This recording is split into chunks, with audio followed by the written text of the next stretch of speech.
आमच्या कणकवलीमध्ये नसबंदी झालेल्या भटक्या कुत्र्यांची एक सभा एकत्र आलेली। मी ह्यावर प्रशासनाला वारंवार पत्र लिहिलेले आहे की भटक्या कुत्र्यांचा त्रास ते पण नसबंदी झालेला आहे, हे सिंधुदुर्गच्या जनतेला वाढत चाललेला आहे। त्यावर जिल्हा प्रशासनाने खरंच लक्ष घालावं अशी विनंती मी वारंवार जिल्हाधिकारी आणि जिल्हा प्रशासनाला केलेली आहे। आणि ती न केल्यामुळे काल सिंधुदुर्गकरांना आणि माझ्या कणकवली विधानसभाच्या मतदारांना आणि जनतेला रविवारच्या दिवशी नाहक त्रास झाला। मला असंख्य माझ्या मतदारांनी फोन केले, संपर्क साधला आणि त्यांनी चिडून मला हक्काने सांगितलं की नितेशजी तुम्ही ह्याच्यात पडू नका, या मतदारसंघाची जनता ही तुमच्या बरोबर आहे आणि ज्यांनी ज्यांनी तुम्हाला काल शिवाशाप दिला, खालच्या पातळीची टीका केली, त्यांना उत्तर देण्याचं काम आम्हीच लोकसभा आणि विधानसभेमध्ये करणार आहोत। गावागावामध्ये आमच्या महायुती सरकारच्या माध्यमातून सुरू असलेला विकास, गावागावामध्ये होत असलेले भूमिपूजनाचे कार्यक्रम आणि त्याचबरोबर मोठ्या प्रमाणामध्ये होणारे प्रवेश, हे सगळं बघितल्यानंतर मला कालच्या सभेची दखल पण घ्यायसाठी वाटत नाही। मला माझ्या मतदारसंघाचा विकास करण्यासाठी आणि माझ्या जनतेला सुरक्षित ठेवण्यासाठी मला लोकप्रतिनिधी म्हणून गेली 10 वर्षापासून निवडून दिलेला आहे। माझ्या मतदारांना, माझ्या जनतेला त्रास व्हावा,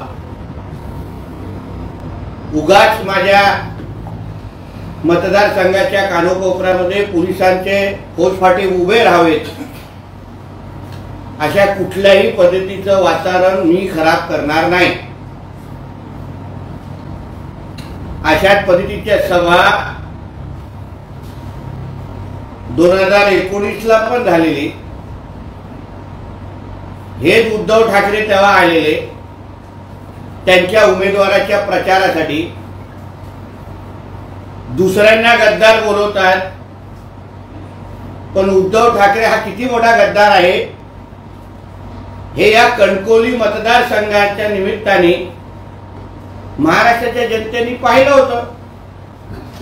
राज्यामध्ये युती, पण इथे भारतीय जनता पक्षाबरोबर गद्दारी,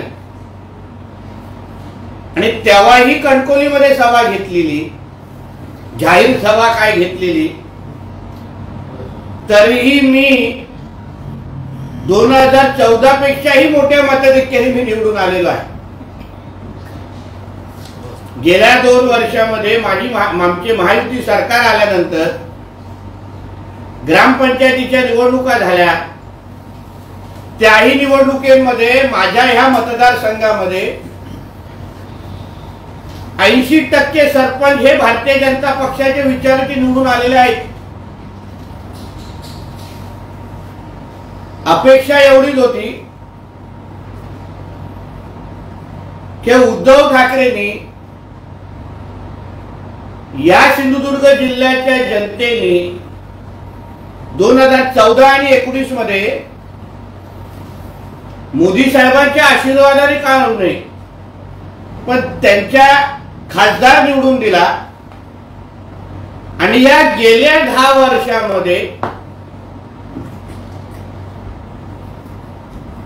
त्यांच्या खासदारांनी, विनायक राऊत ज्याला म्हणतात, त्यांच्या खासदारांनी गेली 10 वर्ष त्यांच्या मतदारांसाठी नेमकं काय केलं ह्याचा हिशोब त्यांनी काल जिल्ह्यामध्ये द्यायला पाहिजे होता. जसं होऊन द्या चर्चाच्या निमित्ताने मी आत्मविश्वास दाखवून मी केलेले कामाचे बॅनर माझ्या मतदारसंघामध्ये लावले आणि सांगितलं की ही सगळी कामं तुमचा आमदार म्हणून आणि तुमचं महायुतीचं सरकार म्हणून आम्ही तुमच्यासाठी केलेले आहेत. मग ही कालची सभा ही विनायक राऊताच्या की निरोपाच्या सभा होत्या काल तिन्ही. कारण का 1 महिन्यानंतर 1.5 महिना जेव्हा पण लोकसभा निवडणूक होईल ही विनायक राऊतची शेवटची निवडणूक आहे. आम्हाला कोणाची वैयक्तिक टीका करायची नाही. मी आता भारतीय जनता पक्षाचा कार्यकर्ता आहे, पण माझ्यावर संघाचे विचार आणि संस्कार हे मोठ्या प्रमाणामध्ये आता आलेले आहेत. मी मोठ्या प्रमाणामध्ये संघाच्या विचारासंदर्भात पुस्तक वाचणार आहे. मग मी कोणाचीही वैयक्तिक टीका करणार नाही, मला त्याच्यामध्ये पडायचं नाही. मी माझ्या कामाने मी माझ्या जनतेची सेवा करण्यासाठी इथला लोकप्रतिनिधी आहे. उद्धव ठाकरेच्या शिव्यांना उत्तर देण्यासाठी मला लोकप्रतिनिधी म्हणून निवडलेलं नाही. तुम्हाला नितेश राणे इथे नको असेल तर तुम्ही पर्याय म्हणून तिथे उभा करा. जनतेची जेवढी मी सेवा करतो 24 तास उपलब्ध असतो तसा एक लोकप्रतिनिधी म्हणून स्पर्धेमध्ये उतरा. एका बाजूला बोलायचं राणे संपले, आम्ही दादागिरी संपवली, काय ते झुंडशाही संपवली, काय काय काय काय बोललात. तर मग तुम्हाला बांध्यापासून ते खारेपाट्यांपर्यंत राणे साहेबांचं आणि राणे कुटुंबाचं नाव घेतल्याशिवाय तुमच्या साध्या कॉर्नर सभा होत नाहीत. आमचा उल्लेख केल्याशिवाय तुमच्या सिंधुदुर्गाचा दौरा होत नाही. आमच्या उल्लेख केल्याशिवाय तुमच्या सभेला गर्दी होत नाही, टाळ्या पडत नाही. म्हणजे सिंधुदुर्गाच्या डीएनए मध्ये राणे किती बिंबवले आहेत ते किती सिंधुदुर्गाच्या डीएनए मध्ये राणे साहेब आणि आता भारतीय जनता पक्ष किती खोलपर्यंत रुजलेला आहे ह्याचं उत्तम उदाहरण कालचा हा दौरा आहे.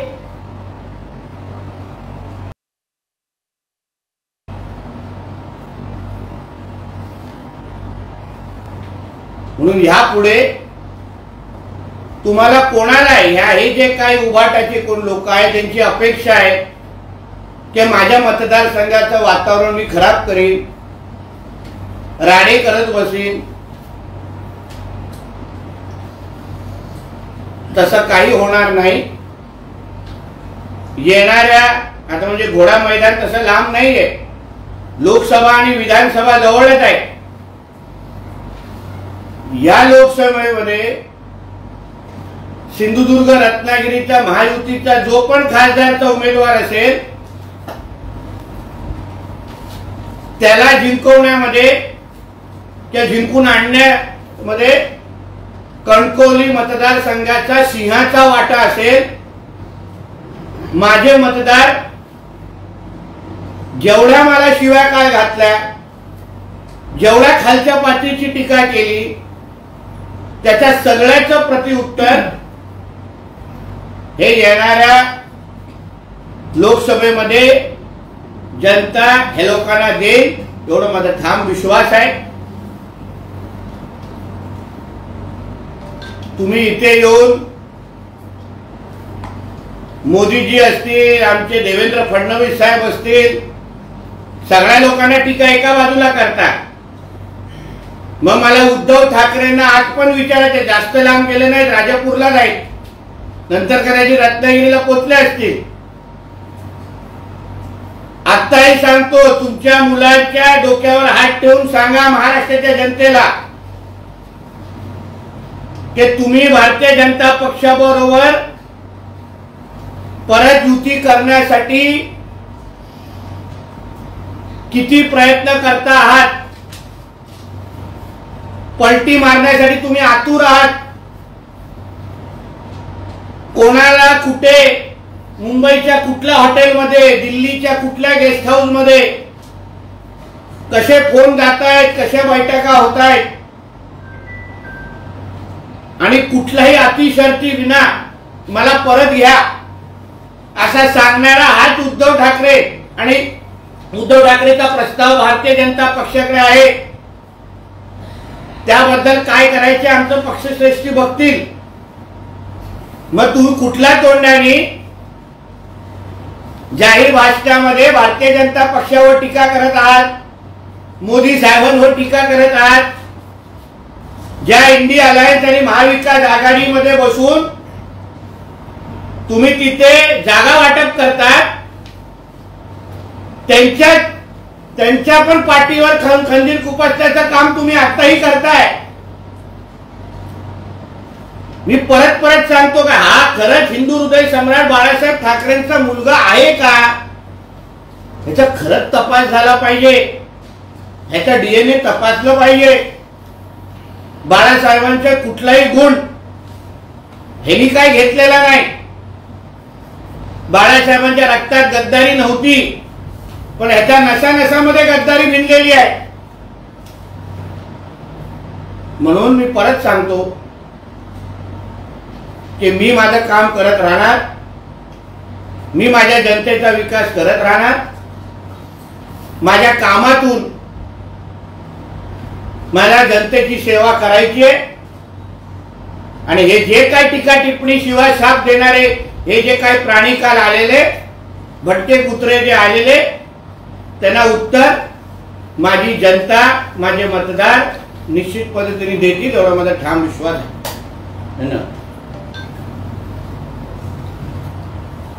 काय आपले प्रश्न असेल?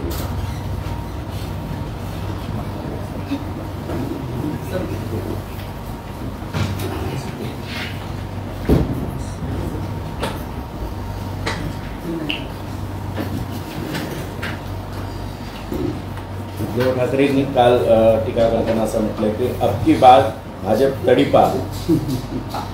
अहो, ज्याच्याकडे स्वतःचा पक्ष नाही, मशाल चिन्ह ही लोकसभा आणि विधानसभेपर्यंत भेटेल की नाही हा प्रश्नचिन्ह आहे. ज्या भाजपनी सतत दोन्ही 14 आणि 19 मध्ये 300, 250 आणि 350 पेक्षा जास्त खासदार निवडून आले, त्याला तडीपार करण्याची लायकी तरी ह्या उद्धव ठाकरेची आहे का? स्वतःच्या कुटुंबाला घेऊन हा आता देशाच्या बाहेर तडपार होणार आहे.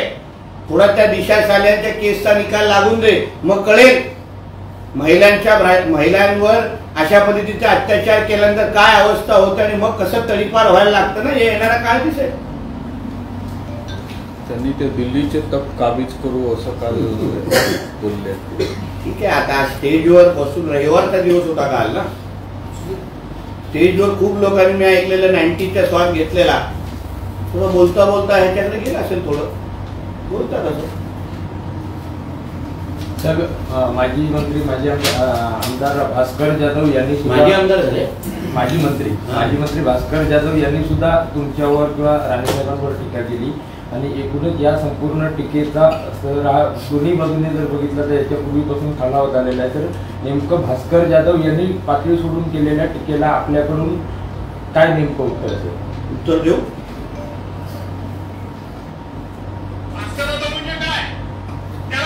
सांगितली 2 निश्चित देतो, जा त्याला चालून ये, तो चालून येणारा कुत्रा म्हणजे भास्कर जाधव.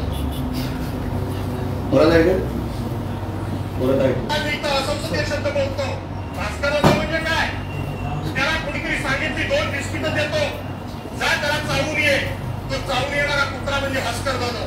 आता याला कसं काय उत्तर देणार? नाही, तो सांगितलंय, हे तुमच्या प्रश्नाचं उत्तर आहे. साहेब भास्कर जाधव असेही म्हणाले की प्रबोधनकार ठाकरे, त्यानंतर बाळासाहेब ठाकरे, त्यानंतर उद्धव ठाकरे आणि आता आदित्य ठाकरे, त्या ठाकरे घराण्याच्या 4 पिढ्या ज्या आहेत त्या महाराष्ट्राला, त्याचबरोबर ज्या मंत्री झाले त्या लोकांना एक आधार देण्याचं काम करतात आणि त्यांच्याशीच गद्दारी केली जाते. 4 पिढ्या आज ठाकरेंच्या योगदान देत आहेत.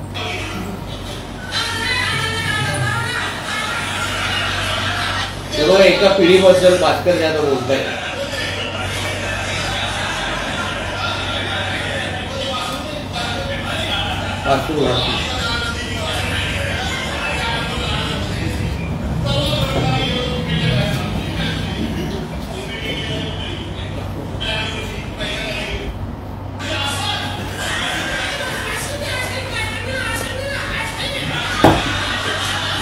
असं कसं काल त्यांनी विचारलं ना, मजा नाही. याच्यात थेट बाळासाहेबांवर टीका केली आहे. मला अजून डिटेल देतो. उद्धव ठाकरेंच्या वक्तव्याला फार काही किंमत देण्याची मला आवश्यकता वाटत नव्हती, परंतु काल त्यांनी पवार साहेबांबद्दल, अजितदादांबद्दल अत्यंत खालच्या शब्दामध्ये टीका केली. म्हणजे ही टीका वास्तविक पवार साहेबांचं वय, त्यांचं संसदीय कार्यप्रणालीबद्दल काम, त्याचबरोबर त्यांनी दिलेलं देशाच्या आणि राज्याच्या, म्हणून अशा माणसाबद्दल आपण का तोंड खराब करावं? कळलं का तुम्हाला? ही लोक बाजारपेठेत, तुझ्या कोंड्याच्या बाजारपेठेत भेटतात.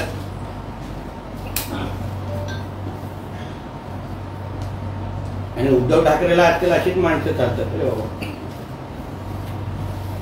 अजून घाणेरडा होता पण ते भेटत नाही. साहेब, काल त्यांनी नरेंद्र मोदी पंतप्रधान सिंधुदुर्ग किल्ल्यावर गेले नाहीत आणि शिवरायांच्या मंदिराचं दर्शन घेतलं, ही एक मोठा विषय त्यांनी मांडला होता. कोणी? उद्धव ठाकरे यांनी. सिंधुदुर्ग काय? सिंधुदुर्ग किल्ल्यावर गेले नाही, पंतप्रधान मोदीच्या दौऱ्यावर आले होते. अरे बाबा, जो सन्मान आदरणीय मोदी साहेबांनी छत्रपती शिवरायांचा आणि सिंधुदुर्ग किल्ला आणि सिंधुदुर्गात आणि कोकणाचा केला ना, त्याच्यात एक पट पण ह्या उद्धव ठाकरेंनी त्याच्या आयुष्यामध्ये केलेला नाही. म्हणून त्यांनी कोणाबद्दल बोलतो ह्याची थोडी लायकी बघून स्वतःची बोलावं. आज पंतप्रधानांच्या त्या दौऱ्यामुळे तुम्ही त्या राजकोटच्या या परिसरामध्ये जावा, किती पर्यटक तिथे फिरतायत, किती तिथे गर्दी वाढलेली आहे, आजूबाजूच्या लोकांचे व्यवसाय किती वाढलेले आहेत. हे आता या 3 लोकांना नाही कळणार. पंतप्रधान आहेत ते, हा पोलीस पाटील बनण्याच्या लायकीचा नाही.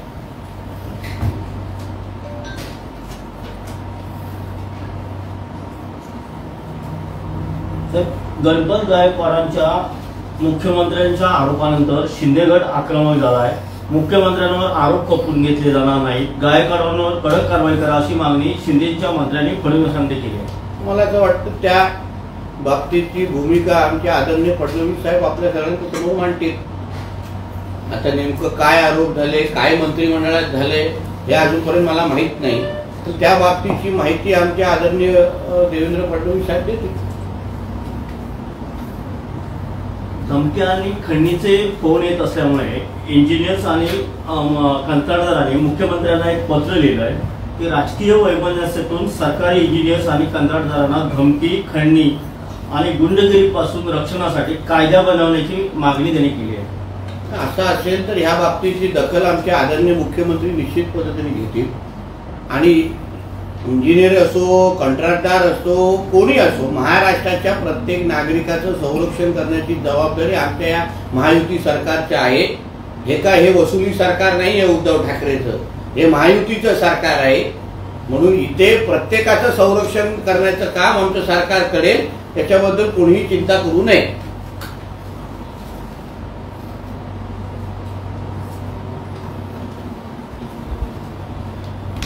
आजच्या साहेब सभेमध्ये एकूणच जर बघितलं असेल तर राणे कुटुंबीय हे टार्गेट केलं गेलं होतं आणि त्या पार्श्वभूमीवर जर बघितलं तर राणे कुटुंबियांवर सगळ्याच शिवसेने ठाकरे गटाच्या नेत्यांकडून वक्त्यांकडून आरोप केले गेले.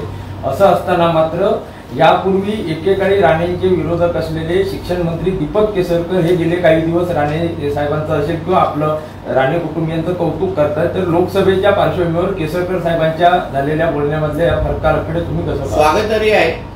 आणि काल जे स्टेजवर होते तेही भविष्यामध्ये त्यांचंही चॅनल बदलेल एवढा माझा विश्वास आहे. त्यांना काय शेवटी सिंधुदुर्गाच्या जनतेला माहिती आहे की इथे राणे साहेब शिवाय दुसरा पर्याय नाही. आज केसरकरजींना कळलेलं आहे. उद्या उद्धव ठाकरेवर बसलेले हे जे काय बाकीचे लोक होते तेही एक दिवस राणे साहेबांचं गुणगान गातील एवढं विश्वासाने सांगतो. त्याच्यात काही गुणगान गाणारे माझी लोक होती तिकडे. आता ते परत काही वर्षामध्ये करतील. थोडं वाट पहा. जास्त लांब नाहीये. घोडा मैदान जास्त लांब नाही हो. खूप फरक तुम्हाला दिसतील. कारण का स्टेजवर ते बसलेले अर्धे लोक आमच्याकडे प्रवेश करण्यासाठी फार आतुर आहेत. त्यांच्या फक्त तारखा ठरायच्या आहेत. मग टप्प्याटप्प्याने पहा कोणाकोणाचे प्रवेश होतात. मग कणकवली विधानसभा मतदारसंघामध्ये तुम्ही भाजपकडून उमेदवार पण विरोधकांकडून अजून उमेदवारी डिक्लेअर केला जातो. कुठे कुठे कणकवली विधानसभा मतदारसंघामध्ये तुम्ही भाजपकडून उमेदवार आहात तर विरोधांकडून अजून उमेदवारही घोषित केला जात नाही. याचं कारण असं आहे की जसं मी तुम्हाला सुरुवातीलाच बोललो की इकडल्या जनतेचा जो माझ्यावर असलेला प्रेम आणि विश्वास एक अटूट नातं आहे. आणि म्हणून माझ्यावर काल झालेली टीका ही जनतेलाच सहन झाली नाही. मला कालपासून किमान 50-100 फोन आले की नितेशजी तुम्ही बिलकुल ह्याच्यात पडू नका. तुमचं काम अतिशय व्यवस्थित चाललंय. यांना काय उत्तर द्यायचंय ना येणाऱ्या निवडणुकांमध्ये आम्ही देतो. आम्ही ग्रामपंचायतीमध्ये पण उत्तर दिलं. आता लोकसभा आणि विधानसभेमध्ये देऊन टाकू. आणि हे जे काय अटूट नातं आहे याचमुळे हे लोकांना आता कोण माझ्यासमोर उभं राहणार. शेवटी मी काय कोणालाच कमी लेखत नाही. लक्षात घ्या. जो उभा राहील मी त्याचा सन्मान करेन आणि चांगला स्पर्धक म्हणून त्याच्यावर लढेन. पण शेवटी माझ्यावर असलेल्या जनतेच्या विश्वासामुळे समोरच्या लोकांना ताकद येत नसेल.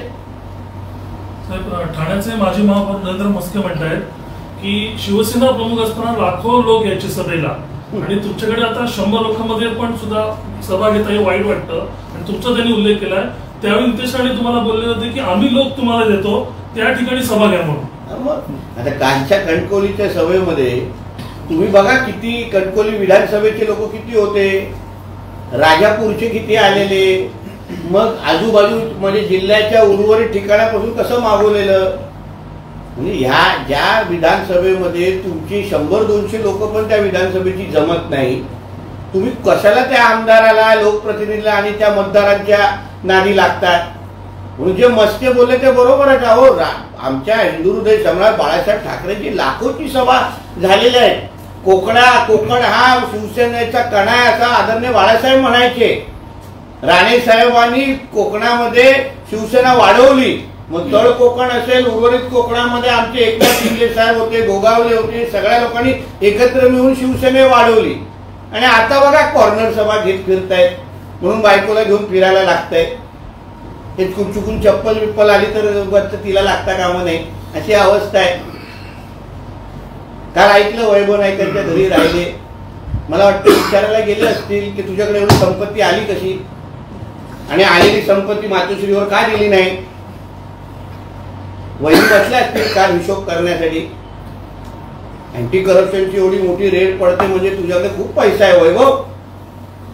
तो मातोश्रीवर का पोहोचवला नाही हे हिशोब करण्यासाठी काल रात्री राहिलेले असतील असा माझा अंदाज आहे.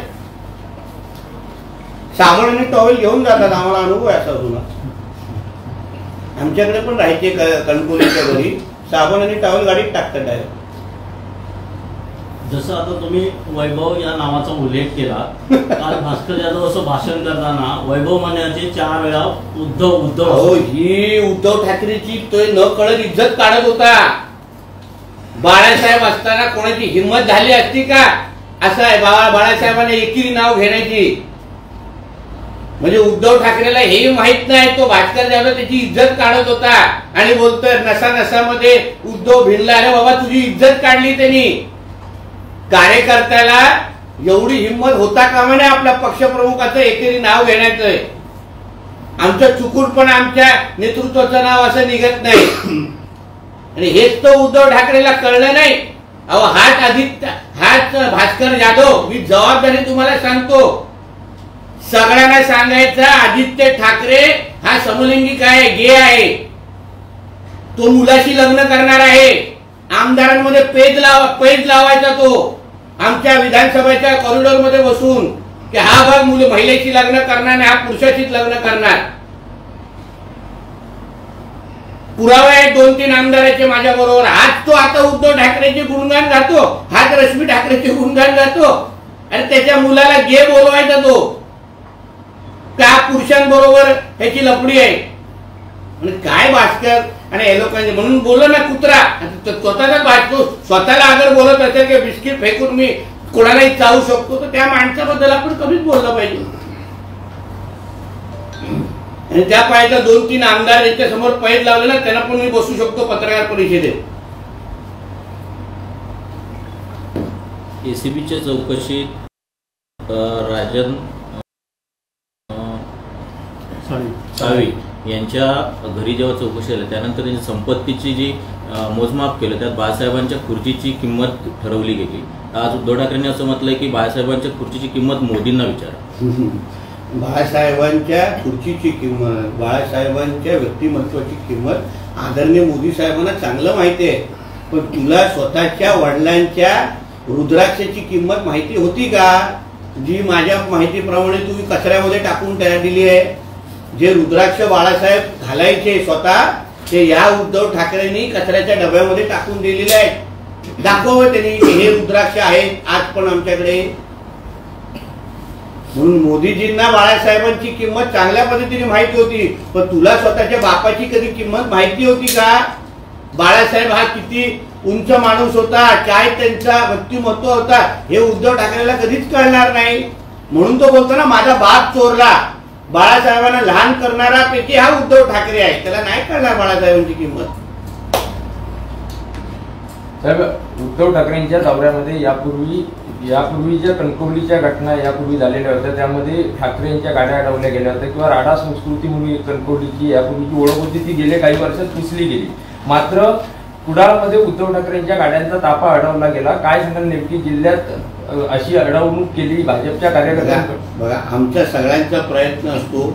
तर आता आमच्या जिल्ह्यामध्ये मोठ्या प्रमाणामध्ये गाव चलो अभियानाचे कार्यक्रम सुरू आहेत. गावागावामध्ये आमचे कार्यकर्ते जाऊन मोदी साहेबांच्या कामाची माहिती देण्याचे कार्यक्रम मोठ्या प्रमाणात सुरू आहेत. पण शेवटी अगर तुम्ही राणे साहेबांना भारतीय जनता पक्षाच्या आमच्या नेतृत्वाला अगर तुम्ही खालच्या पातळीची टीका करणार असाल तर सगळ्याच कार्यकर्त्यांना कंट्रोल करणं हे आमच्या हातात नसतं. काही लोक त्या पद्धतीने रिॲक्ट होतात.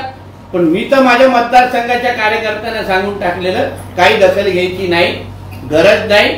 आपल्याला विकास हाच आपला प्रमुख मुद्दा आहे आणि ह्यावर आपल्याला जनतेची सेवा करायची. जनतेला या सगळी गोष्टी बिलकुल आवडत नाही.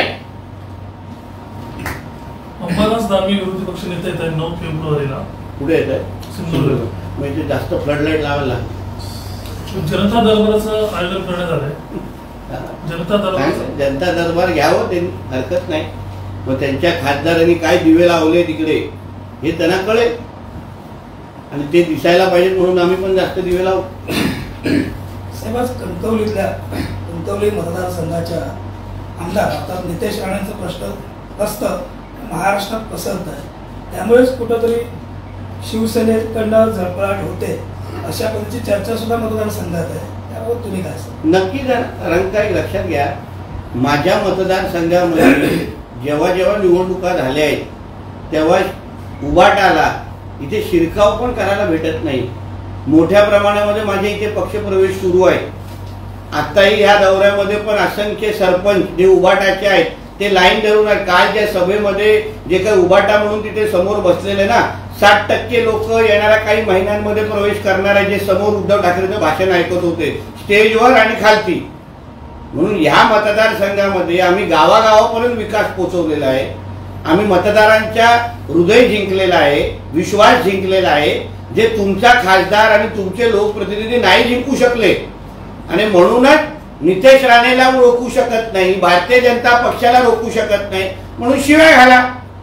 माझं म्हणणं आहे की चला नितेश राणे आमदार म्हणून मी माझा हिशोब किंवा माझी प्रगती पुस्तक खरं म्हणलं तुम्ही मला विचारायला त्यांनी विनायक राऊताची प्रगती पुस्तक काय दाखवली पाहिजे होती जनतेला की बघा 10 वर्ष तुम्ही खासदार म्हणून विनायक राऊताला निवडून दिला, ही घ्या त्याची प्रगती पुस्तक. पण त्या प्रगती पुस्तकामध्ये अगर सगळी पानं अगर कोरी असतील तर काय दाखवणार आहे लोक जनतेला? म्हणून शिव्या द्यायच्या, खालच्या पातीची टीका करायची. प्रबोधन काय होतं त्या सभेमध्ये? जनतेला कामं काय होती? तुमच्या खासदारांनी गेली 10 वर्ष काय केलं? किती निधी आणली? किती कारखाने उभे केले? किती रोजगार दिले? ह्याचा काहीतरी हिशोब जनतेसमोर मांडला पाहिजे होतो ना पक्षप्रमुख म्हणून.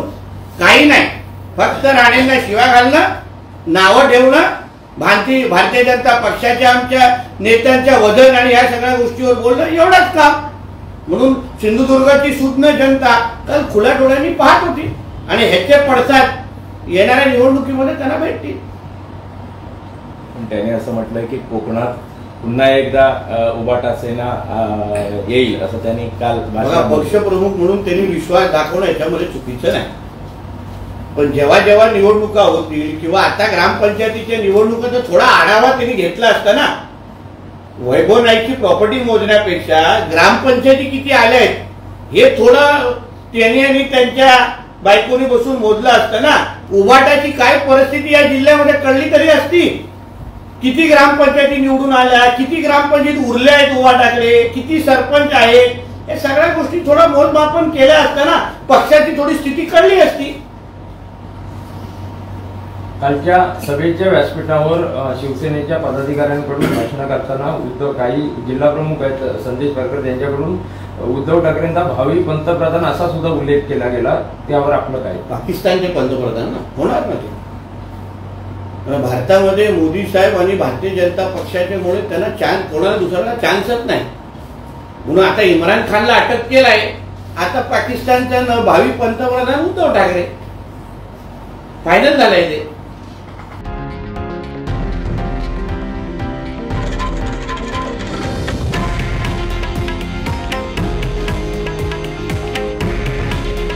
हे आहे देशातील नंबर 1 न्यूज नेटवर्क आणि आपण पाहत आहात TV9 मराठी. काळजी तुमची, हित महाराष्ट्राचं.